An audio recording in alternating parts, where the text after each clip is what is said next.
it's funny how, and this is where the amount of times when we talk about mental toughness, we talk about awareness and Right. recognizing what you're good at. And one of the things I was such a good influence on my housemates, right? That for the last 2 years of my degree, I lived with four guys, and they all failed a year somewhere along the line. Okay. So to be honest, that's almost probably the reason I did a master's degree straight after, was that all of my mates still had they still had to stay at uni to finish their degree. But it's because look, not through hard work or anything, but the academic stuff came quite easy to me. So I think sometimes my friends, maybe they needed to be a bit tougher, and that was the thing. Like, I at that level, which isn't like the highest level or anything, I had enough competence that I didn't really need any Right. of the skills. Right. Like, I didn't need to knuckle down, and they would follow my works to play ratio. And, Yeah. and I think they Nice. probably needed to. That's funny. Well, you just show the influence piece too, which is like, I think it's so great about the model is the outward orientation and the that takes Mm, into account, which is like, I always was frustrated that as a leader, because I said, okay, well, as a leader, it's not about me, it's about it's about the Yeah. team. Like, and so like, how are we translating this very individual personal thing to a collective? And how does a leader then bridge that gap as someone who's influencing others towards common goals? I mean, that's a simple definition of leadership. So like, that's a great example right there. Right? How does that, you're talking about the stickiness and the rub off effect that it has on people, sometimes by you just exemplifying the right attitudes and behaviors, that speaks more volumes than anything you're going to teach somebody. Right. Yeah, and that yeah. matters almost anywhere you go as well, Andy, because we did a project, about 8, 9 years ago, and we ran into a little bit of trouble with it because people didn't like what we found. We were working in a particular part of the UK with a very poor track record of getting young kids to college or university. They had a dismal record. And so we went and assessed thousands of the kids, and their mental toughness scores were distinctly below norm or average. And then we did something. We went and looked at the mental toughness scores of the teachers. And we weren't surprised, but everybody else was. We found they were below average. And we assessed the mental toughness profiles of the leadership groups in their schools, and they were below what you expected for leadership groups. There is that kind of that cultural effect.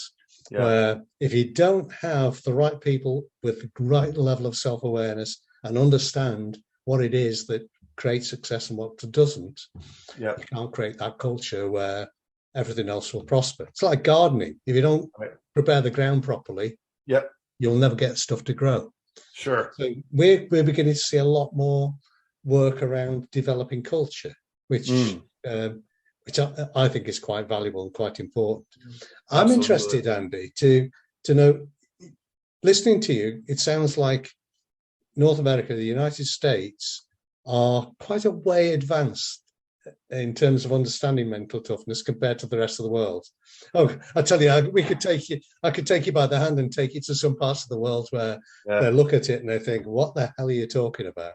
Yeah, sure. What is the state of awareness of the concept of mental toughness in North America, do you think? It still hasn't. I think it depends on, I'm going to give you the politically correct answer. It depends, right? I think the idea of, and I would argue that, hey, what you guys are doing in the UK, because I'm such a fan of your coaching development in the UK, Great Britain, also in Australia, and even probably, South Africa. Not a shocker. Those are great rugby countries as well too, right? Is that the coaching development piece is going to be really the catalyst behind mental toughness, and there's more available practitioners to help with coaches develop at the athletics level. I don't know what it looks like. You would speak better on the corporate side too, but it's interesting in the US that we're still seeing a lot of heavy emphasis on mindfulness that has come in the mainstream, which I'm not knocking it. I think it's great. You're still seeing a lot of emphasis on mental health because it's residual on post-pandemic and burnout culture and those types of things. I mean, that's a global phenomenon too. So now there's an emphasis on mental health and wellness, right? But like I call mental toughness is really the bridge for mental fitness, which includes health, wellness, and performance. They're not the bridge is not, there's no bridge built right there too. So I think that it's still nascent, the idea of mental toughness, right? Because I think when you look at it, the idea of resilience and grit, because of authors like, Seligman and Rivich and the like, and you also see in Duckworth, who's on TED Talks, and this idea of grit stuff kind of came in there too. So those ideas are still higher than the idea of mental toughness, right? Sure. I would say too. So the idea, but however, if you talk to any coach, I live in Texas, right? I mean, it's like, your listeners are thinking like, why am I not wearing my cowboy hat and my boots? Why am I not saying y'all and howdy and all that stuff too? That's, I turn that on for other people. But American football is king here in the state of Texas. I don't know if you knew that. And everything's big in Texas, right? So can I add some more stereotypes in there? But if you asked every single high school coach in the state of Texas what mental toughness is, they'd have some sort of construct. Now, whether they agreed or not, it would be very interesting. And so that's kind of how I grew up. So and then obviously I was Jim Lair was a big influence on me really early on as I was, and so it's a natural progression for me. But to me, it just resonates more because it's so much more aligned with mental fitness, which is the direction that I'm moving in, than just being niche, right? It's like mindfulness, great. Resilience, great. Grit, great. It's not complete. You don't have the entire menu. You're like, how can you change the tire when you don't have all the tools you need to change the tire to optimize how the tire functions or how to be able to tune the engine, right? You got, the car engine thing is great because it's like, okay, you got to be able to maintain it. That's mental health. You got to be able to make sure that it can perform, under extreme conditions and be able to survive and bounce back when you stress it. That's resilience. But ultimately, it's got to be able to perform. It's got to be able to go fast, and so it's not a one size fits all. It's a more integrated approach. And I think some of the challenges I see, which we could go on and on about it, we'll have a pint over it someday, but the clinical side and the performance side are divided. They've always have been divided. And we sometimes cut our nose to spite our face, to where it's like, when it comes to certification and licensure, like, okay, well, there are people who look down their nose at me because I'm not clinically licensed, right? But then you have clinically licensed people who think that they know how to be an applied practitioner. You have the same issue over there, but I think that's the kind of that's the seedy underbelly of what's going on that I think is preventing a lot of these synergistic, integrating concepts like mental toughness from really being able to become mainstream here. It's just not very well. It's not our common vernacular, especially in the corporate space. Yeah, I mean, I agree with you completely, and it's our big challenge to get that message out. But I do sometimes think, and I look back at 2002 when I first sat down with Professor Peter Clough, and he kind of told me about what the outcome of all the research was. I'd been involved in that, but I hadn't really seen the end picture. And I think about now, we were sat in a room on the east coast of England, and we were probably 2 out of maybe 10 people who knew anything about it. Now I can see bit by bit it's spreading. People are beginning to, I just get the sense that people are beginning to understand this notion that you spoke about of assessment and return on investment. A lot of these other concepts have their appeal. There's the curse of the TED Talk. People are beginning to understand not everything you hear in a TED Talk is solidly based. It's just well presented. Right. But these ideas, in the end, have got to translate into a benefit. And I think we've got a fighting chance of demonstrating that. But it's going to be a slow slog. There's no other way around it. So we're going to need some mental toughness ourselves. And it's great having people like you on board. I think you are really important in helping to get that message out. Well, it's a global message, and that's why I wanted to align with you guys. I was like this is not just a United States thing. This is not just a European thing. I mean, this is a global opportunity, and so the people that I want to align with are trying to go big, right? But they're also trying to focus on quality over quantity. And I know that that's what you guys are doing, what you're all about. And you're right. And I think what I love about it too, it's simple. It's people could say it would be 4 C's. Okay. All right. Well, that's easy to remember. Yeah. And that's really easy to remember. And then the model is very simple.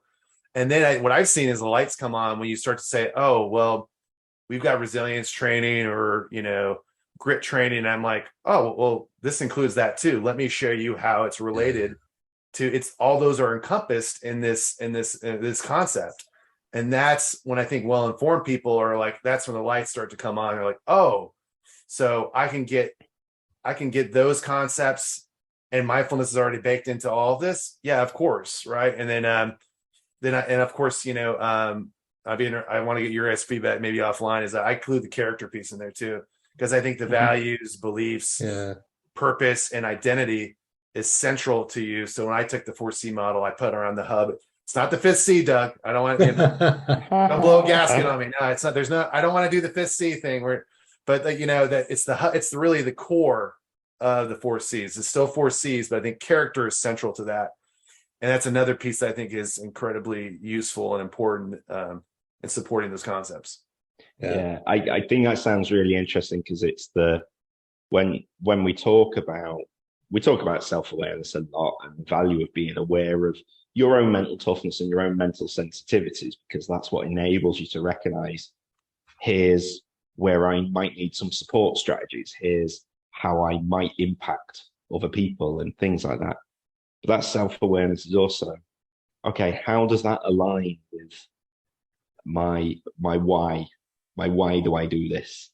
And I can absolutely see the value then of thinking, okay, yeah, the kind of character values would be something that if you want to get an understanding of here's who I am and why I do it. Right. And then our mental toughness model might say, okay, but if you want to do it well, it's all right kind of picking a passion, something that means something to you and going on ahead with it. But it doesn't necessarily mean you'll be good at it. Right. I mean, look, we all love a simple meme that someone can post on Instagram, a silhouette of someone running on the beach saying, if you dream it and believe it, you'll achieve it and stuff. But, motivational quotes. Yeah. Yeah. But you won't. Attitudes. Because if you don't have both the passion and the aptitude for it, and in a sense, the mental toughness part becomes part of that aptitude bit. So I can really see how that would be that'd be really effective, especially with the kind of people you're working with out there. Sure. Well, I think just a lot of people don't spend a lot of time asking. They tell, okay, what am I going to do, and where am I going to go, and what do I want to accomplish, and they never ask the question, who am I? I mean, what a powerful question. It's philosophical. Which I love that you guys go back and talk about the Stoics. I was thinking about you guys last night. I was watching on the History Channel the series about the Colosseum, and they're featuring Marcus Aurelius, right? Right. The godfather of mental toughness, right? And so they did an homage on Marcus Aurelius, but I mean, that's when it goes back to, it's like, how do I live a good life? How do I live a life of high performance, right? And well, it goes back to, I think the foundational thing is your values, is your principles that matter the most to you, right? And then I think from there, and it stems into my belief system, which is really like the prescription lens in which we view ourselves and the world around us, including others and situations. And then once you understand what your beliefs are, then your purpose, your why, is then, now a driver that becomes the rudder of your boat. And I think those are all key to the research on identity, right? And it's something that I got really into because in the transition space, which starting to become kind of one of my things, it's people who are going through these inflection points in life. And you guys know this with athletes, especially when they're moving on, or when I moved on to the civilian world after I'm 41 years old and I'm retired and I'm starting a new life, and all I've known is being a soldier. You have an athlete, who's becoming a minor league baseball player or a rugby player, and they've moved their way up the ranks. Now they're 25, they don't have an education, and they've been solely focused on making it to the Premier League or to become the Major League Baseball. And now all of a sudden they're done. Well, in the military, we have all these amazing, especially in the US, and I know it's becoming more commonplace in England, but we have all these amazing resources, almost overwhelming how much support we get, but like a baseball player gets no support. And all of a sudden it's like, you have this high performing person who can contribute to society in so many different ways, who are now casting aside because we didn't take the time to help them mentally prepare and navigate that transition. And I think, and what I found is that it starts with that core foundation of who you are. Before we get into attitudes and behaviors, which are incredibly important, we got to ask ourselves the questions: who am I, and what am I all about? And what really interests me as well there is so in my PhD, actually, I was interested in what these days we call sports personship. Okay. But that kind of like moral behavior in sport. And I was interested really in kind of why some people will, bend the rules as much as they can and others don't. And we collected a good bit of data. And actually there's a couple of people I know in the States that have collected data on this as well, aligning that with mental toughness. Oh, interesting. And what we find is they're largely independent because ultimately you can be a really fair, honest person, and you can be mentally tough, or you can be fair and honest and be very mentally sensitive. Yeah. Equally, you might cheat all day and you could be mentally tough, or you could cheat all day and you could be mentally sensitive. Yeah. But there was one element of the mental toughness model that was actually positively correlated, and that was commitment. And my reason there is my reasoning. I think, although it'd be good to do further testing on it, it would be that in terms of when somebody's identifying what they believe to be morally acceptable behavior on a sports field, when they're making a commitment, it's not just commitment to making the next tackle. Right. It's a commitment to yourself as well. And so I think that's really interesting there, the idea of asking yourself, who am I? Right. Because you would think then that people with high commitment to things would also be committed to staying true to that kind of who I am as well. So look, we've only got just some correlational research on that at the moment, but I think it'd be fascinating to delve a bit more into that. For sure. That's fascinating. How mental toughness impacts moral and ethical decision making is a fascinating topic to me too. Like, so that's and it makes sense to what you're saying too. But also be interesting to look at like, okay, well then why do some people who may be really high in commitment, then why do they quit? Right. Because we see it with turnover rates are so high in the corporate space, or even in sports, right? You have a good athlete is a big challenge to see at the high school level here in the States. It's like you have a great athlete and all of a sudden, who seems committed, and then they turn around the next season and like, I'm not into it. I'm out. So it's like, okay, well then what is it? How do leaders then influence, understand that level of commitment, how it helps their decision-making to then influence that ahead of time instead of being reactive. Yeah. That's an interesting thing, Andy, because I think John knows this story. Peter Clough was charged with working with, I think it was a young gymnast or a swimmer, but a very young gymnast. And this was prior to the London Olympics. And this person had a kind of a reasonable chance of getting a medal, but they didn't think a mental state was right. So Peter was asked to work on that individual, or work with that individual. Yeah. And he did his stuff and he did it very well. And one day she turned up and said, "Thank you, I'm quitting." And what he'd done is he taught her to take control of her own life. And basically, as a young athlete, she was being told what to do by coaches, by teachers, by parents.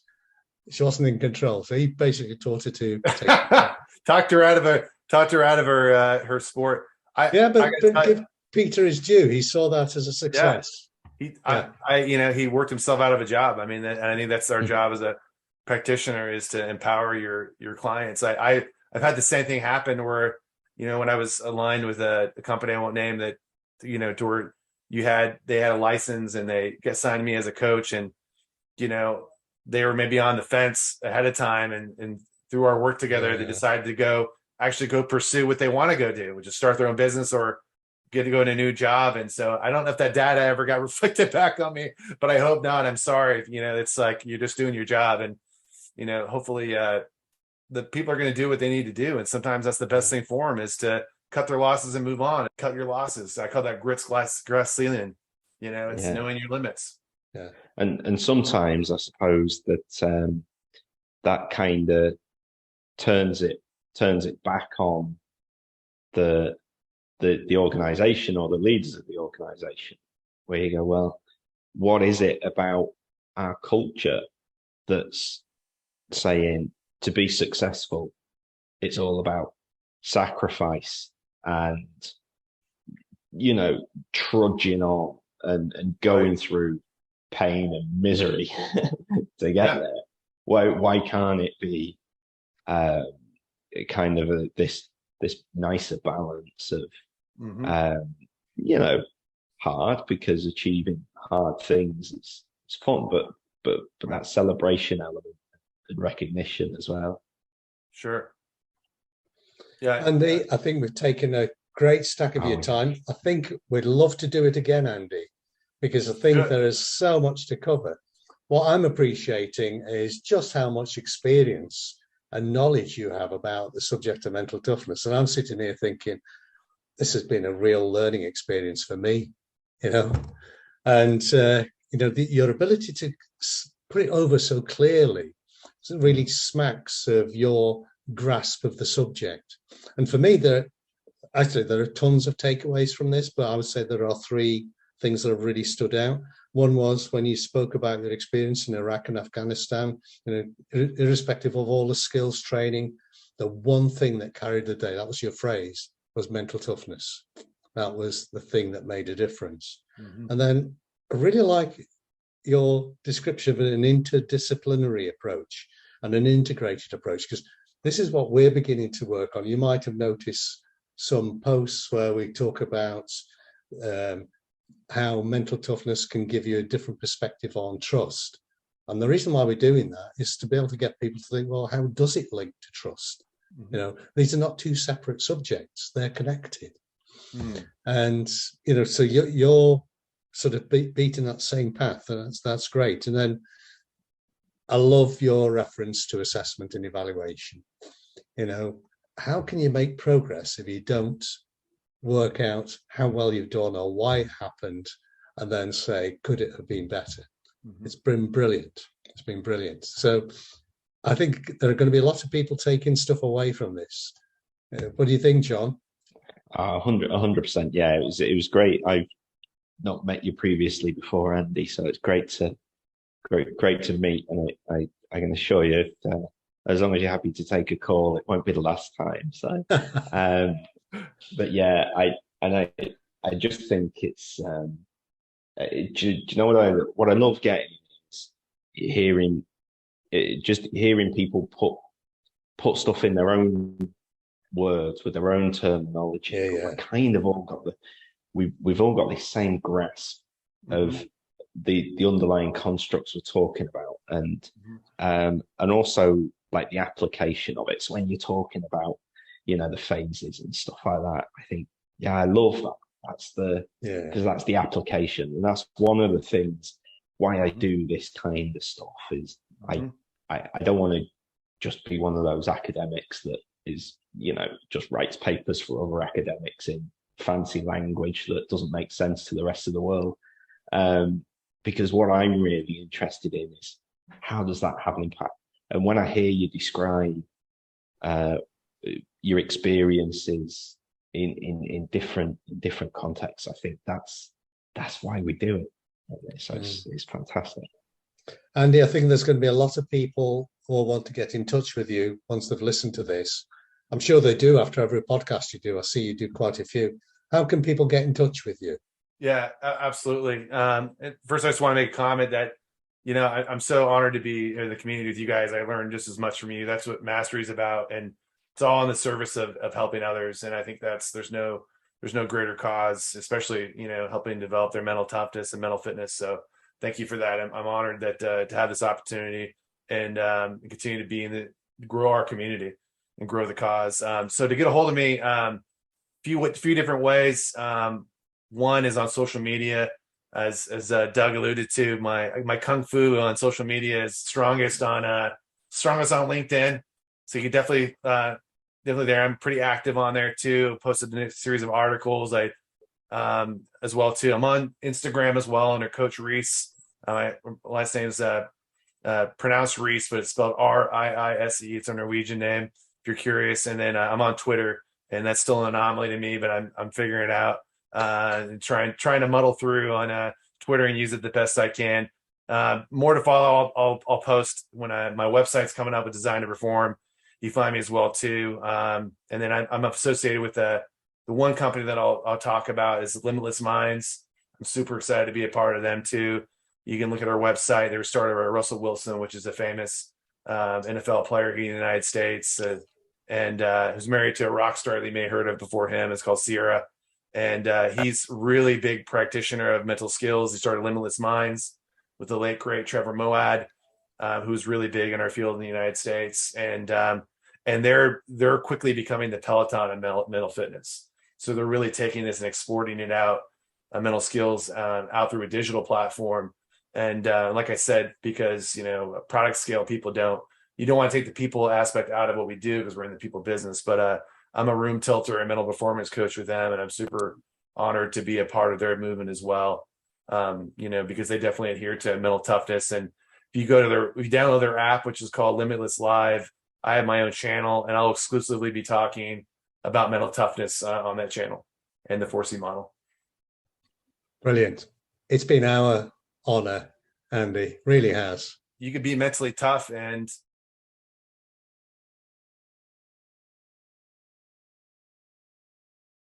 cheers, gents.